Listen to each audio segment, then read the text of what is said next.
Thank you, Chairman Rush. Today we're here to get an update from federal agencies about how they are addressing cyber threats to our electricity grid.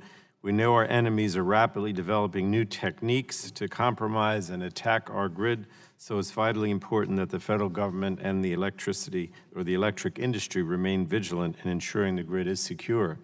Our committee has been conducting robust oversight on this important topic in a bipartisan fashion for years. Today's hearing is a public forum to discuss how the federal government is addressing cybersecurity challenges, but the committee also continues to receive closed-door briefings on the issue to understand more classified matters.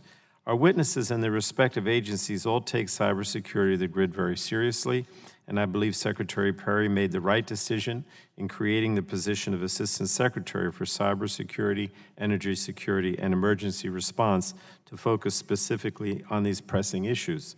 Last month, this subcommittee favorably reported out legislation introduced by Chairman Rush and Mr. Wahlberg that would enshrine in statute this important new division at DOE, and I look forward to bringing this bill and 3 other bipartisan cybersecurity bills up for a markup at the full committee soon. We must be both active and vigilant when it comes to cybersecurity because time is of the essence.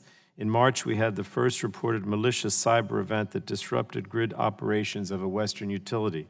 Thankfully, there seemed to be very little effect on the transmission grid and no customers lost power, but we must stay ahead of anyone who is a cyber threat.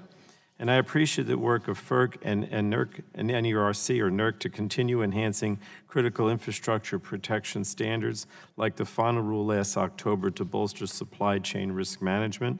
This rule implements new reliability standards that respond to supply chain risks like malicious software by requiring responsible entities to develop and implement security controls for industrial control systems, hardware, software, and services.